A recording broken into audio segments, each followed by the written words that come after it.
it's Miss Pitts. We are starting a series of read alouds today, and we are going to be reading Roald Dahl's The Twits, illustrated by Quentin Blake.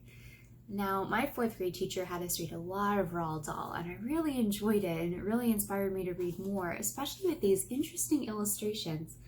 They just made me feel like you could be silly and have fun and say things that aren't perfect, but just perfectly evil or strange, and it was okay. And you could read about these things. And it made me feel a little bit more inspired to do stuff like that, to like read and to create my own content. So I hope that you enjoy this book. We're gonna start with the very first chapter, Hairy Faces.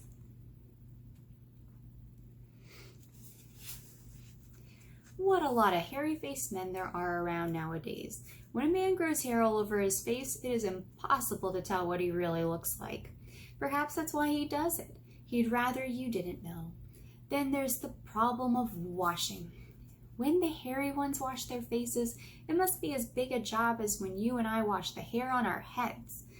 So what I want to know is this. How often do all these hairy-faced men wash their faces? Is it only once a week like us on Sunday nights? Mr. Dahl, I wash my face more than that. And do they shampoo it? Do they use a hair dryer? Do they rub hair tonic in to stop their faces from going bald? Do they go to a barber to have their hairy faces cut and trimmed, or do they do it themselves in front of the bathroom mirror with nail scissors? I don't know.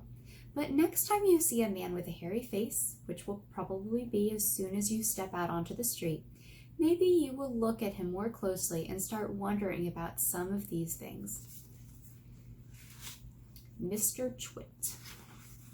Here's a lovely picture. He is especially hairy. Look at that.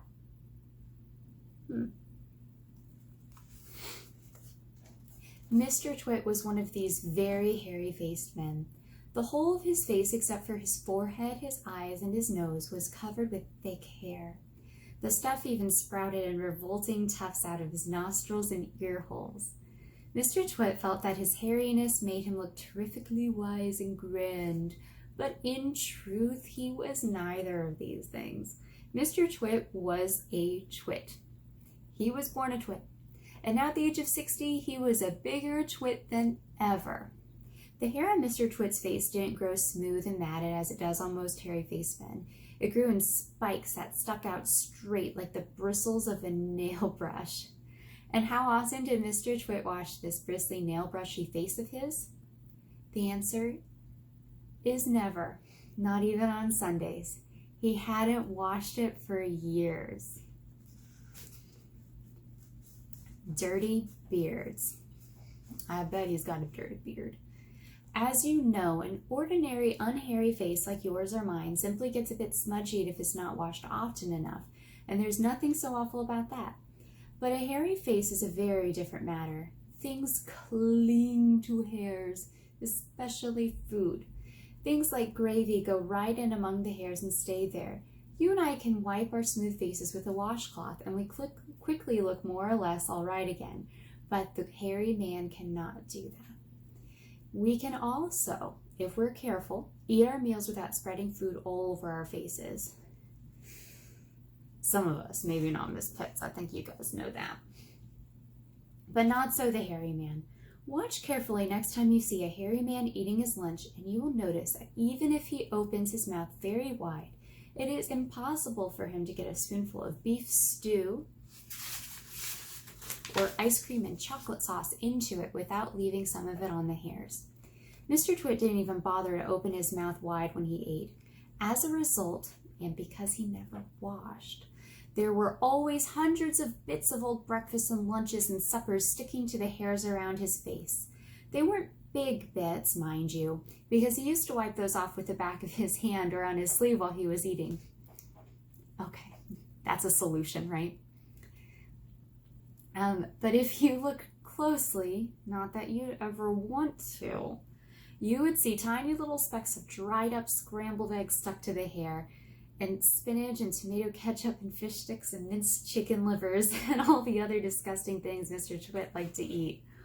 Whoo! Real-time hygiene right there. Actual photo. If you looked closer still, hold your noses, ladies and gentlemen.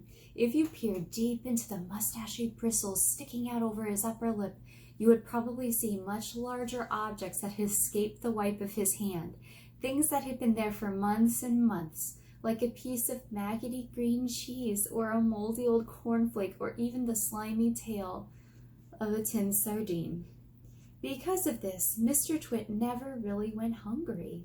By sticking out his tongue and curling it sideways to explore the hairy jungle around his mouth, he was always able to find a tasty morsel here and there to nibble on.